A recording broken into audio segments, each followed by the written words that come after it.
Halo semua, balik lagi dengan kami dari PT Phillip Futures. Nah, hari ini kita mau bahas apa nih Pak Yanto? Oke nih, Bro Peter ya. Kali ini kita kebetulan ada beberapa data penting ya. Nah ini pastinya akan menggerakkan pasar secara volatil kan. Nah ada beberapa yang perlu kita concern lebih lanjut nih, yaitu di hari Kamis dini hari. Hari Kamis apa ya? Yes. Kenapa tuh? Kenapa tuh? Nah, kalau untuk hari Kamis ini kan ada FOMC meeting minute, biasanya itu jadi pemicu pergerakan pasar, bisa jadi ataupun bisa jadi tidak seperti itu. Karena seperti yang sesudahnya itu kita ketahui juga, kadang-kadang FOMC meeting minute ini para pelaku pasar ini sudah mengetahui resultnya mau kemana gitu. Benar. Nah, untuk minggu ini nih dari hari Senin ya, khususnya hari ini kita mulai itu ada data ISM Service PMI itu. Bro Peter udah tahu apa tuh ISM Service PMI itu, Bro? Wah, tahu Pak. Cuman boleh deh Pak Yanto bantu coba jelasin mungkin ke teman-teman lebih jelas, lebih detail tuh sebenarnya PMI itu menjelaskan apa sih sebenarnya? Ya, kalau untuk PMI ini kan sebenarnya Purchasing Manager Index ya. Jadi ini pembelian dari sektor jasanya. Nah, ini akan mempengaruhi dari tentunya secara perusahaan maupun nantinya kesehatan ekonomi seperti itu. Kan ada service, ada juga manufacturing. Nah, seperti itu. Nah, ini rilisnya itu di sektor jasanya. Nah, kalau kita lihat sendiri nih ya, previousnya itu kan 56,1 nih. Nah, untuk forecastnya sendiri itu di 54,8, artinya ada penurunan. Nah, kalau kita baca by data, artinya kalau misalkan nanti aktualnya itu lebih kecil daripada forecast, itu akan membuat mata uang dolar akan mengalami pelemahan. Seperti itu. Begitu juga sebaliknya nih. Misalkan aktualnya nanti lebih bagus nih, Bro. Nah, itu akan menguatkan dolar. Saat ini kan indeks dolar kan ada di level 100 ya. Nah, ini kemungkinan dia akan naik lebih lanjut. Nah, tentunya kayak yang terkait gold itu akan mengalami penurunan seperti itu kan. Terus juga aset berisiko juga akan mengalami penurunan karena dolarnya yang menguat seperti itu. Lalu di hari Selasa itu ada seminggu ini ke depan tuh pergerakannya seperti apa sih sebenarnya? Kalau by technical ya. Kalau untuk by technical kita lihat berarti kalau kita mau ngambil seminggu ke depan, paling enggak kita harus breakdown itu kan di weekly terlebih dahulu. Weekly dulu Pak, kenapa nggak langsung ke daily atau 4H Pak? Memang ada beberapa trader ya, tapi kalau saya pribadi, karena kita tidak bisa memaksakan, karena semua trader pasti punya metode masing-masing. Setuju. Ya kan? Nah, kalau saya melihatnya itu dari time frame weekly. Kenapa dari time frame weekly? Karena kita melihat kan harga sebelumnya di minggu tersebut. Nah, kalau kita lihat di sini kan ada resistennya, ada supportnya. Saya melihat dari level itu terlebih dahulu, seperti itu. Jadi di sini kalau sobat trader nanti lihat, ini ada resisten di area ini. Lalu untuk supportnya itu ada di area ini.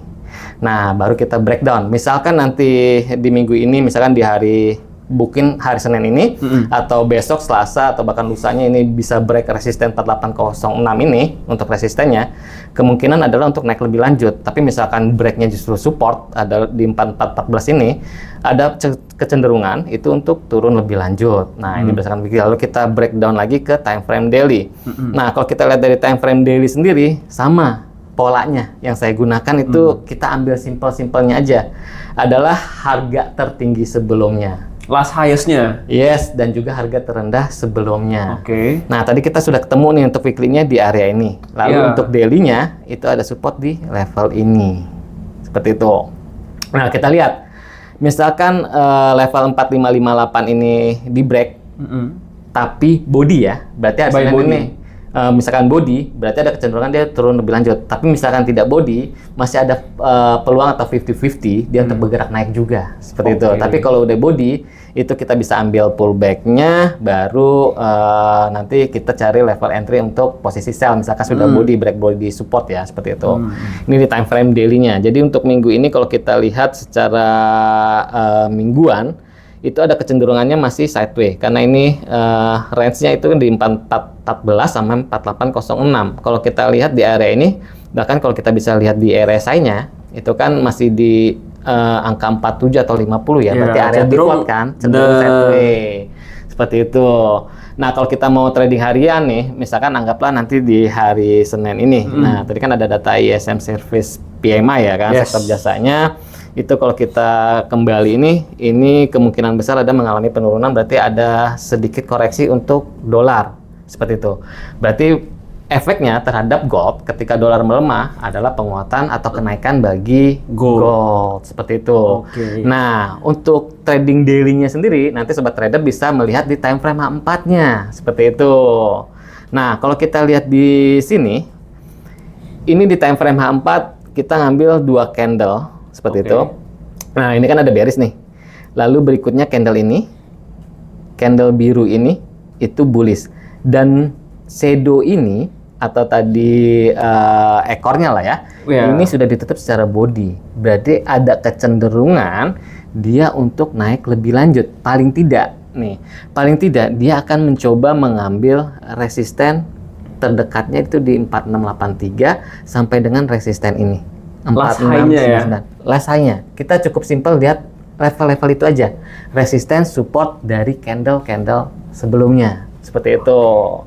Nah, bagaimana kita bisa mengetahui ini akan naik tadi? Satu, secara ekor atau shadow-nya ini sudah ditutup oleh candle terakhir bullish ini. Nah, ini kan lagi perjalanan saat ini nih di time frame 4, itu nanti close-nya jam 4. Seperti itu.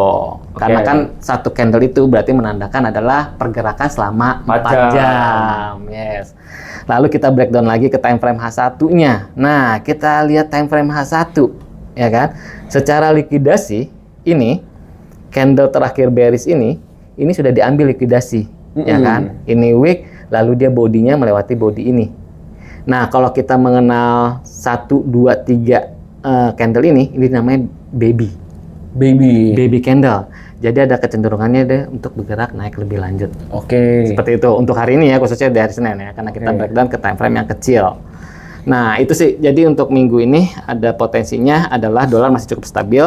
Berarti pergerakan emas juga masih cukup akan sideways ya. Artinya tidak jauh dari level yang tadi kita sampaikan itu di area 48 nih. Di area ini 4804 sampai dengan area 4414. Artinya sideways range itu cukup lebar ya, Pak ya? Cukup lebar. Yang tadi kita sampaikan ya kan. Sebenarnya sayang juga kalau kita nggak manfaatkan. Satu hari aja udah 1000 pips ya kan, bro. Masa kita cuma ngeliatin doang. Masa mantau doang. Tanpa trading. Rugi banget nggak sih? Nah, pasti dong. Nah, kita memang nggak harus terburu-buru gitu kan. Nah, makanya di pilih feature ini kita mengajarkan para klien kita lah gitu kan, seperti itu kan. Misalkan datanya begini, kira-kira nanti pergerakannya bagaimana? Lalu secara teknikal levelnya di berapa sih? Itu kita berikan sendiri. Nah, Bro Peter juga pasti tahu lah. Bahkan Bro Peter sendiri juga memberikan arahan ya kan kepada klien kita kan. Contoh kalau news-news mendadak itu pasti nggak mungkin di forex kalendernya ya, karena itu yang otomatis lah setiap minggunya seperti itu kan. Akan tetapi misalkan kayak kemarin nih ya kan, serangan Israel Amerika Serikat, nah itu kan di luar news. Itu di luar ekonomi kalender. Yes, artinya kalau di luar ekonomi kalender berarti memang fundamental ya, tapi artinya bukan data ya, seperti itu. Tentunya itu pasti kita akan berikan. Misalkan kemarin nih efeknya gimana nih ketegangan geopolitik ini terhadap market seperti itu. Kita juga sempat kita juga punya grupnya ya. Nah, itu kita informasikan efeknya bagaimana seperti itu. Tentunya juga tim kita juga akan membuat di sosmednya kita bisa melalui informasinya, bannernya. Dari banner itu kan ada kata-kata tuh ya, ataupun notif-notif tertentu lah seperti itu. Itu pasti selalu ada informasi dari Pilih Features. Makanya tadi saya sampaikan jangan pernah ketinggalan untuk pantau media. Kalau misalnya aku udah jadi, akan langsung di-invite ke grup dan akan langsung juga kontak dengan kita langsung nih, bukan dengan orang lain tapi langsung dengan kita gitu. Nah, seperti itu. Nah, tapi biasanya nih, saya mau tanya juga sama Bro Peter nih. Misalkan nih, ada klien yang nanya itu, biasanya mereka bertanyanya apa sih tuh? Tanyanya apa ya? Yang paling sering deh, kayak tahu sama tahu, yang paling sering tanya itu bisa entry di berapa deh? Bisa entry di berapa? Bisa set take profit di berapa? Stop loss-nya di mana? Kenapa gitu? Oke. Itu mereka paling sering nanyain. Oke, betul gitu. ya, betul. Jadi kalau untuk pertanyaan-pertanyaan itu memang pasti sering kita temukan lah ya. Artinya memang untuk level tadi itu kita harus melihat kalau kita mau trading intraday, lihat aja candle sebelumnya, di time frame daily sebelumnya, lalu kita breakdown di time frame H4-nya, lalu berikutnya di H1, nanti di M15, untuk entry-nya bisa di M5, itu kita bisa tahu untuk level-levelnya sih. Kuncinya di situ. Jadi jangan terlalu banyak sih metode yang bisa digunakan ya, tapi semakin banyak metode semakin pusing. Nah, kan kasihan ya Mas Ega. Ya. Kecuali mereka sudah expert ya, punya metode baku, silakan saja. Tapi misalkan yang baru-baru mulai nih di bisnis ini nih ya, sarannya adalah jangan sampai FOMO juga. Bener. Itu aja sih poin pentingnya sih. Seperti itu. Jadi untuk minggu ini perhatikan terutama adalah data inflasi. Inflasinya itu yang dicermati secara signifikan itu untuk The Fed sendiri itu data PCE-nya ya. Itu highlight-nya ya. Itu highlight-nya, data PCE. Dan juga CPI ya. Yes. Catat nih teman-teman ya. Jangan sampai kelewat tuh. Kamis ya, sama dengan hari Jumat. Nah, itu perlu kita cermati level entry-nya nanti misalkan kedepannya juga mungkin kita ada live trade ya. Bro Peter. Nah, teman-teman, jadi ini kan segmen baru nih dari Phillip Future sendiri. Jadi kita akan melakukan market outlook secara weekly dan juga ada live trading. Dan live trading ini pun juga untuk membantu teman-teman agar tahu, oke, kira-kira karena data PCE ini arahnya itu akan kemana? Yang bearish apa? Yang bullish apa? Contoh, let's say misalkan DXY atau USD itu turun. Oke, kita harus cari entry jelas di market-market yang berlawanan dengan USD yang bullish. Nanti kita kemungkinan untuk minggu ini bisa dimulai hari Kamis kali ya. Enak itu ya kan? Iya. Oke, kalau seharusnya sih hari Kamis ini sih. Iya kan, sebelum data newsnya besar nih. Iya itu. Nanti kita kasih kisi-kisinya dah. Yes. Jadi untuk next step-nya itu ke depannya, itu market outlook itu kita akan hadir setiap minggunya. Nah, dan materi pun isinya juga akan campuran. Let's say mungkin akan ada edukasi tentang candle, mungkin ada tentang edukasi tentang gimana sih cara terapin risk management yang benar, mungkin akan diselip-selipin tuh ya. Jadi jangan lewatkan untuk momen nanti live trade-nya. Benar nih kita trading di PCA ya nanti ya. Yoi. Nah, jadi selalu pantau sosmed dari Phillip Futures seperti itu. Jadi kalau kita nggak pantau nih, ya kan, medsosnya ketinggalan ya, udah lewat. Peluang profitnya lewat. Mantau lagi. Kapan cuannya, bos? Ya enggak? Itu sih. Mungkin itu ya, Peter ya untuk minggu ini. Jadi kecenderungannya untuk dolar sendiri masih cukup sideways. Jadi range-range-nya itu yang perlu diperhatikan karena kebanyakan memang hampir keseluruhannya trader di Indonesia itu menyukai trading gold. Nah, range-nya tadi disampaikan di level 48 sama 44 tadi. Seperti itu sih. Oke. Mungkin sekian dulu ya untuk video kali ini ya, Pak ya. Betul. Oke. Sekian dulu teman-teman untuk dari kami, dari Pak Yanto dan juga saya sendiri. See you guys on the next market outlook. Phillip Futures! Jadi trader cerdas.